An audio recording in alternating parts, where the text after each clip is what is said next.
Kia ora, g'day, welcome back once again, here with part 10 of my reaction to Mr. J. Cow, former 2-2 SAS operator on the Sean Ryan Show, who has been charged with murder. So, let's jump back in.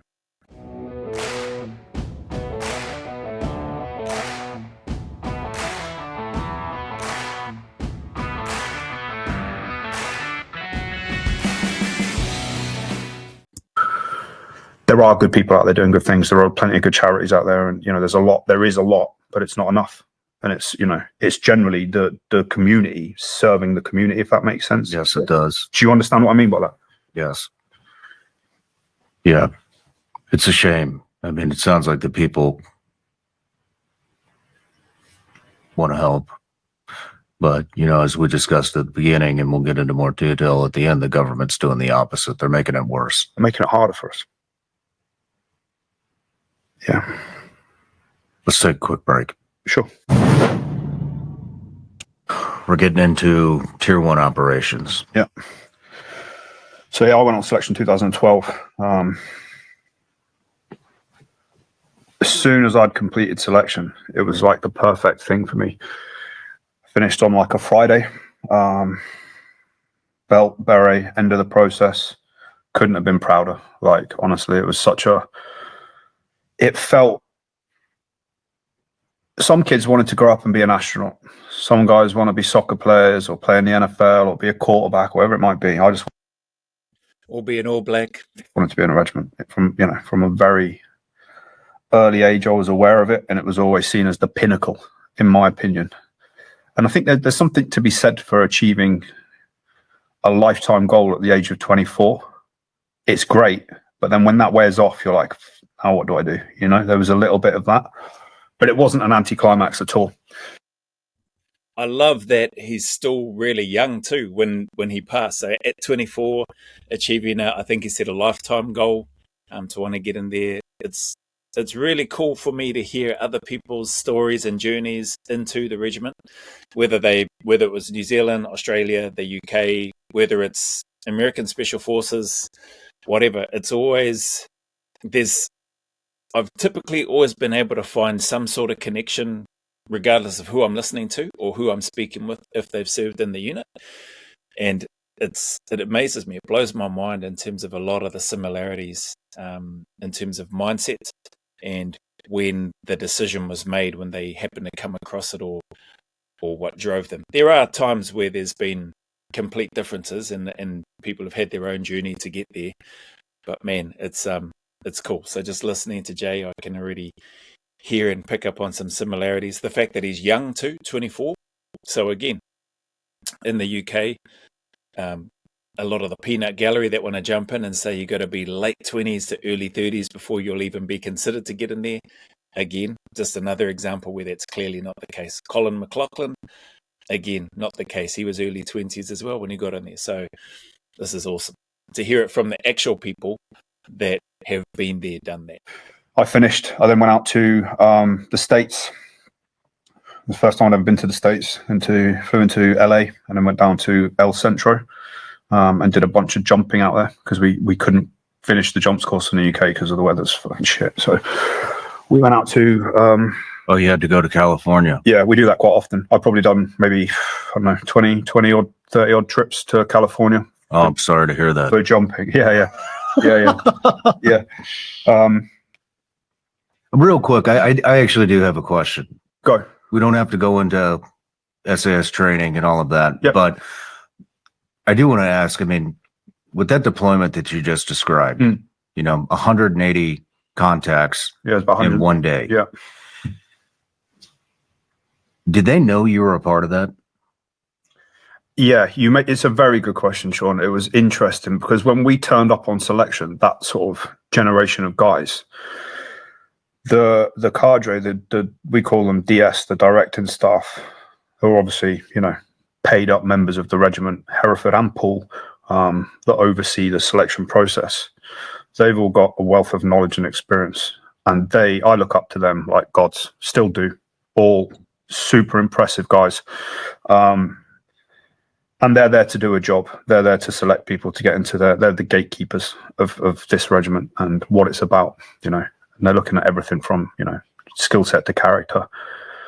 But it was only a little bit further on, a couple of years actually down the line, when I was speaking to one of them as a friend. They're no longer an instructor, now they're friends, you know, the people in the same squadrons or whatever.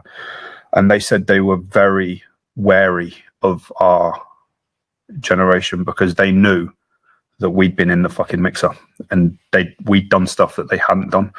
You know, I think if you missed that conventional period, not to discredit anything that they'd have done, but we weren't kicking indoors in Baghdad in 06. Mm-hmm. That wasn't our war, you know. But you're now dealing with a bunch of guys that have got serious decorations, guys that have done serious operational deployments, that have been in gunfights, that have been blown up, that have dealt with all of that stuff as Marines, paratroopers, infanteers. Like, we're not green soldiers. We're not blooded, but we're professional and we're experienced. So although they still have to treat you a certain way on selection because it's selection, they were very cautious that the guys that they were training they're serious dudes and they've done some serious shit, and they were respectful for that. And they were respectful for it. Yeah. That's awesome. What did you mean when you said they were weary? As in wary, as in like they didn't want to. What often happens on courses is, and I've seen this myself, the people that are in that unit don't look down on people that aren't in that unit, but it's like, well, we've done this, we've done that, but there wasn't too much of that, if that makes sense. They were like, you can't treat people like shit because these people have fucking done a lot, you know, and they've been around, and it wouldn't have been right. So they were cautious that they didn't want to be disrespectful. They've still got to be the way that they are, and the line has to be towed, and the standard is the standard, but they were still, you know, aware that you need to treat these guys with respect. Because it's interesting to hear Jay's comments and thoughts on that. I never would have thought that on the 2-2 selection. I know that there's a clear divide between badge members, directing staff, and the plebs as the candidates applying and aspiring to want to try to get to the unit. But I never, maybe it was my immaturity, maybe it was my youth, but in New Zealand and Australia, I never once felt like we were being disrespected at all. Like, I was a 20-year-old blinking, never deployed anywhere on any operations or anything like that. Had only done training exercises in New Zealand, in Fiji, and in Australia. That's all I had done in terms of my resume, for want of a better term, my military resume in the NZ Army before doing the selection in 98. So, but I never felt like we were being disrespected or anything. I just knew that there was a clear boundary, and the guys that were in the unit were on one side of that boundary, and the rest of us plebs were on the other side, trying to just get to a point where we could potentially be considered to cross that line. But yeah, interesting hearing Jay. It also makes sense as well.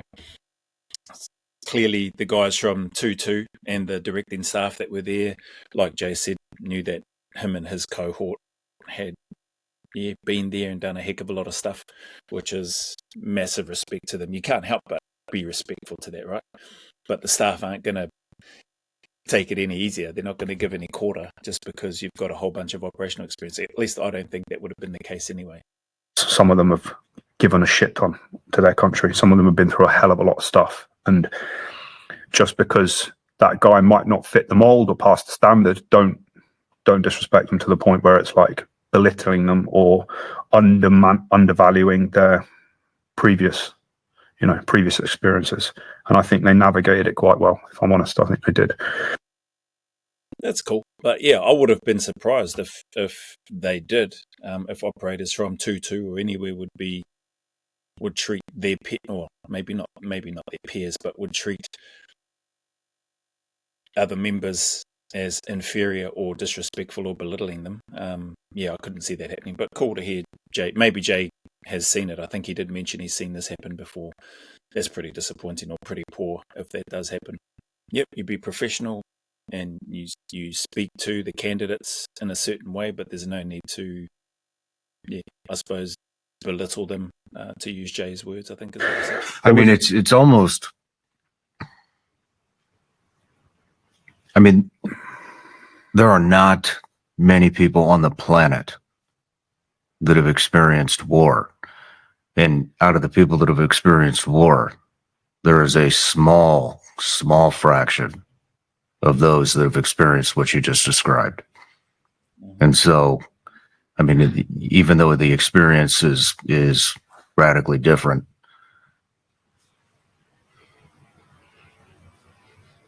I mean, they could. You can see it, eh? Sorry to cut him off. It's hard to put into words, right? But great point. Not many people have experienced war, and then within that cohort of people that have experienced war is an even smaller number that have experienced that type of thing. And then you could continue to narrow that down to smaller and smaller cohorts of people that have experienced such confronting and up close and personal, in your face type events during the course of deployments or war, which a vast majority of us just haven't, including me. So yeah, it's just it's amazing how all of that sort of stuff just works out. That's just the person's lot. It is what it is. Anyway, this is Karen here and what Sean has to say, but cut him off. Treated you with a ton of respect, or it could have become a jealousy issue. Yeah. An inferior complex. That's interesting, eh? Like, oh man, I can't. Oh, it's not to say that it doesn't happen. It probably does, but far out. You'd have to, I think, have something wrong up here, personally, if you're going to be jealous of somebody that has been through the bloody meat grinder. And is now then putting their hand up, or they are now putting their hands up saying, now I want to come and bring the experience that I've had, that traumatic, all those events, seeing the dead bodies, being on the hill, as Jay has described, seeing your mates getting blown up, rushing to them to help them. Now I want to come and be here doing what you guys are doing at the point, at the tip of the spear. You'd have to, yeah, seriously, there'd need to be something wrong with you up here if you're going to be jealous of people that have had they haven't put their hand up saying, oh, please pick me. I want to see my mates get blown up. I want to see legs get blown off, and I have to put a tourniquet on. And, I want to be standing on this hill to see and be there when the bodies are coming home. Yeah, there'd need to be something wrong with that person to be jealous of somebody that's gone through that. Yeah. Anyway, that's just... Yeah, there is a little bit. There was, I wouldn't say a little bit of that creeping in, but there were certainly some people that just didn't acknowledge it or didn't want to acknowledge it because that wasn't their situation, that wasn't their war. Or because you had done more. Maybe. That's you being humble. Well, this is me telling the fucking truth. I think I'd done awesome. Quite a bit. I'd done my part, I think. I don't know how. See, it's a weird one for me, Sean. I know it sounds like it. I still don't feel like I did anything, and I still don't. Like, people will look at my career, or you could do a bullet point on the my resume and the CV and all the rest of it, but there's still like an emptiness to it, as in like it didn't feel like I actually did anything, if that makes sense. It was like I was there and it all happened, but it doesn't feel like that. But it's experience. Yeah, it's experience that carries you to the next level. Absolutely, 100%. And having been in that experience. Yep. Nobody's been in that fucking experience. Yeah, I mean, I think it helped me. It gave me confidence. When I checked in, I felt like, and again, this might sound arrogant, but I felt like I could sit at the table with any one of them, depending on, my squadron had just done a hostage rescue. That first 4 weeks of their deployment, they knocked out a hostage rescue and were cooking on gas. We're talking about guys that have done multiple, Afghans, Iraq. So you're talking about some serious operators that have done some serious stuff and are highly professional. But I still felt like I could sit at the table with them because ultimately we're all serving. We're all trying to do the right thing. We're all part of our nation's military. And I feel like, although I missed out on the big mish, maybe, or I hadn't, I wasn't on that '06 tour in Baghdad when, this or that, or I didn't do the hospital, but I felt like what I had done was enough, in my opinion. I felt like it validated me. And I think that was a good thing. And it's a hard line to tread without coming across as a know-it-all or arrogant, but I did feel like, and I saw it later on in my career, I definitely did, when we started doing more conventional stuff on the flop, big offensives into like places like Sinjar in Iraq and all kinds of places like that. The guys that had done it, you could tell, were comfortable operating at reach. I've had people before, it's like, being in a small team and in the day and no gunship, that's not a big deal to me. I'm used to that shit. Like, I'll walk around in a fucking field and sanging for 8 hours with a fucking, 100 pounds on my back and a belt-fed machine gun. I'm good. Like, I've lived that, So to me, I never really felt like that. And it was interesting to me to watch people that hadn't done that, although they were very senior now and, in big command positions. You look around and you're like, you're not comfortable with this. You're not, this is new to you, isn't it? There's no night vision now, dude. There's no AC 130 up there. There's no QRF, there's all this stuff. I think it helped me because I was used to not having it. So it was interesting to me when you see those guys that are like very specific skill set, extremely experienced, very, very professional, really good at what they did, but they hadn't done that. They hadn't done that thing. And, I know the difference between having mortars fired at me and being mortared. I know the difference between, when rounds are close or when you're under contact. Like, there's a difference.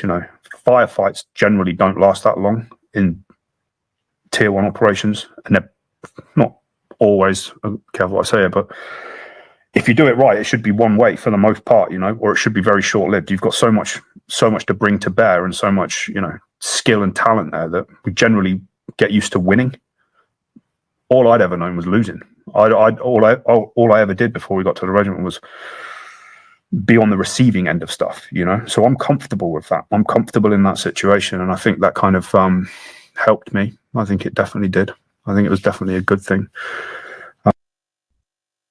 It's a jam-packed reflection right there. Awesome to hear, though. I definitely didn't think it came across as arrogant or at all when he was speaking, and I think the fact that he felt, because of his experience and what he had been through, and that it gave him confidence, that he felt he could sit at the table with those other operators within the regiment who are seasoned, experienced, etc. That's a good thing. It's good that he felt comfortable that he could sit at the table with them. I know I can relate to what he's talking about. When you get through, not selection, like you pass selection, but when you get through cycle, you get badged, and you go to a squadron, you're still like, well, for me anyway, I was still a bit like I'm walking on eggshells here. I'm the new boy, and so I was expecting any crap job to come up.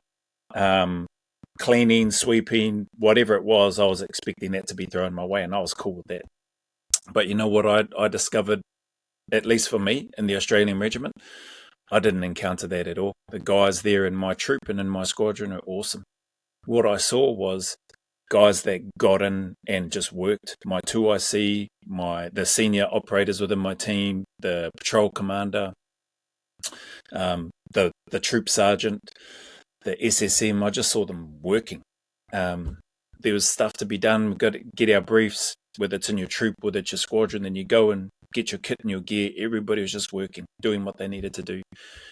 Nobody made me feel like I needed to do any extra work. And when I saw that, man, I was like, I'm not just sitting around waiting to be told what to do. Like I'm hooking in, getting the things and trying to be as proactive as I could. Oh, what else needs to happen? What do I need to do? Did I always do that? No, I didn't. But it took me by surprise, man. The guys in the Australian Regiment, at least during my time and in the squadron that I was fortunate to serve in and the troop that I was blessed to be a part of, those guys, I don't think they realise what sort of lasting impression they've made on me. My 2IC was awesome. My patrol commander was awesome. Senior operators within my troop were awesome. And that whole squadron was just, in my opinion, they were brilliant.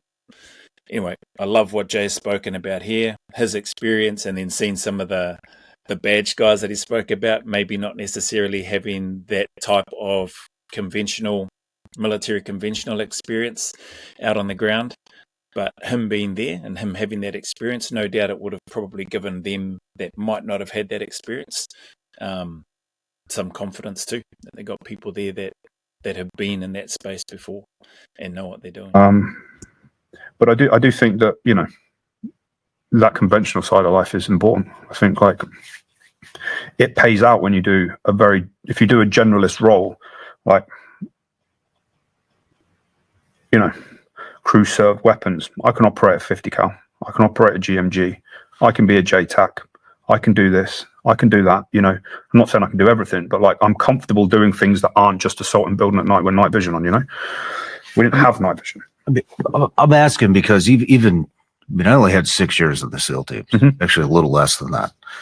And, you know, even as a young guy, I mean, you know, before 9/11 happened, there was obviously a long stretch in between Vietnam and 9/11 where there was very few things. You know, there was Colombia, there was Panama, Somalia. Yeah. There was very few people that participated in that. And so, you know, what happened, and I'll probably get blasted for saying this, but I don't care because it's the fucking truth, is my generation, you know, when I joined the SEAL teams, I was 18. Or went to Buds, I was 18. I showed up at, I think, 19. Man, I've said it when I've been doing the Navy SEAL class of 234 reaction. It just blows my mind, man, that you can that they allow that happens. Not that they allow, like there's nothing wrong with it. I think it's awesome. That's what I'm trying to get at. I think that is absolutely awesome that America allows an opportunity for, I'm pretty sure it's 17. I think 17 is the youngest. Allows 17-year-olds to apply, to go to Navy SEAL Buds and look to seek to put their hand up to serve in the Special Forces. That's phenomenal. And I think I've mentioned in one of my reactions, I don't think I would have been ready at 17. Even though at 14 I wanted to join the SAS, you know, or that was my aspirational goal. I knew there was no chance of doing it at that age. But even when I've been doing the reaction to Navy SEALs Buds, I don't think I was anywhere near ready or would have been ready to do it at 17. I was still struggling to run a bloody 2.4 in under 10 minutes at 17. Like, I should have been flying on that, you know. Gust of wind should have picked me up. I was pretty active with sports and all that sort of stuff, but yeah, for whatever reason, I bet I would not have passed the 2.4 in under 10 minutes at that time at 17. Maybe if I focused on some training properly and stopped eating so much junk food, I might have. But I just think it's awesome. So he's talking about he was 18 when he went on, 18 or 19. That's awesome, man. And, you know, the war had kicked off already at the very beginning of it. Yep. And so you got guys that are coming right out of Buds, going straight to war. And it created this kind of, like I said, inferior complex. Yeah.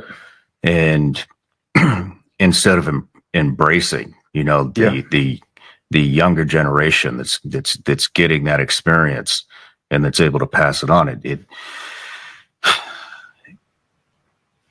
it demoralized a lot of guys. Yep. You know, because they would not acknowledge what you've done. Yeah. And then it became the one-up game. And yeah, I hate that. And a lot of the good guys left because of that.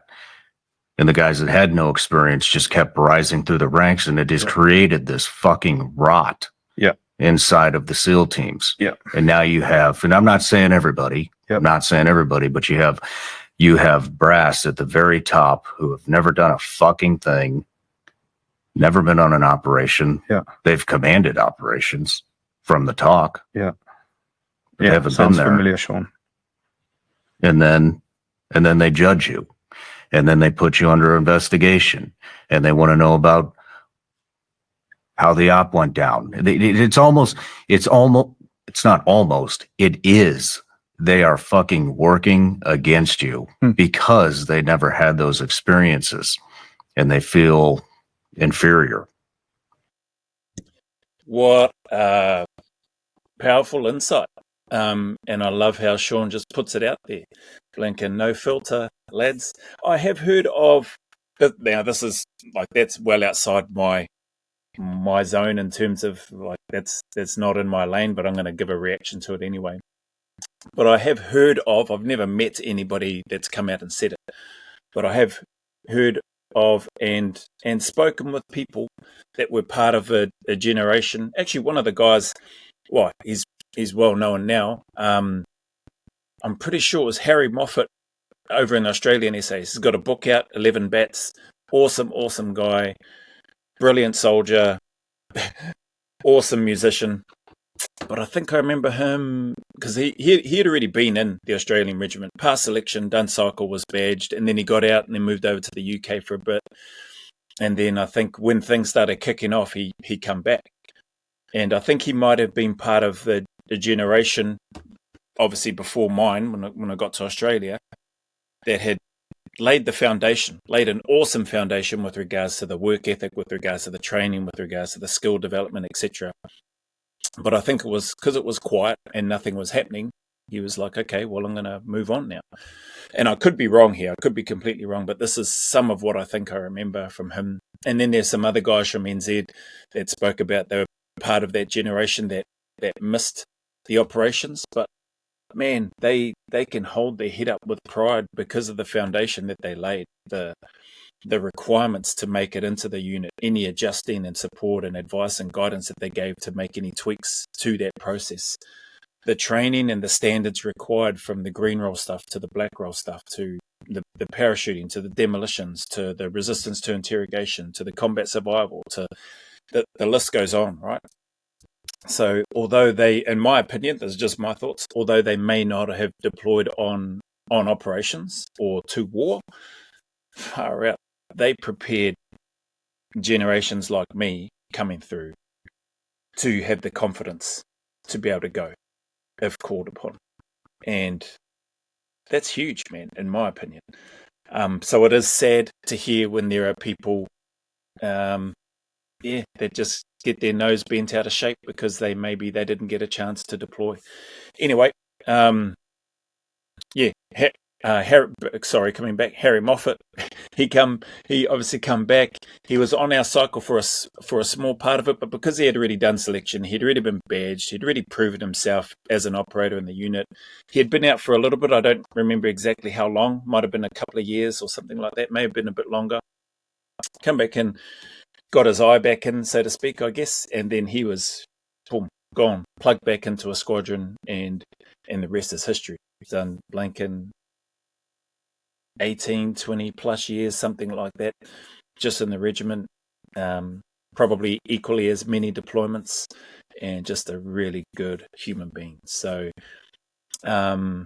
he comes to mind because, he was there, left, come back, and then got all that experience, and then still has tried to and continues to try to help today with regards to what he does. So it's pretty cool. Anyway, what's that? That's just on 30 minutes now, 29 minutes. So I'll wrap this one up here. Lots to digest, lots to take in. Coming up to the 3-hour mark. This is part 10. Grateful for the way Sean speaks and communicates and just puts his thoughts out there openly and honestly. Really cool to hear Jay speak in that as well in regards to this phase, regiment life and reflections. I think there might have been a couple of other ones where he was talking about veterans and support and that sort of stuff as well, and or the lack of support and the need for that to improve. So anyway, if you made it this far, appreciate you and your time. I'll get back to another reaction in the coming days, but yeah, definitely appreciate your time and support. As always, the message is the same. Anybody going through any dark times, challenges, difficulties, keep turning up, keep staying in the fight, take one day at a time, put one foot in front of the other. Know that the sun will shine again, that better days are ahead. As always, go always a little further. Remember, who dares wins and who cares wins. And until the next video, there's a big mana wave coming from me to you, filled with my aroha, respect, appreciation, and gratitude for you all.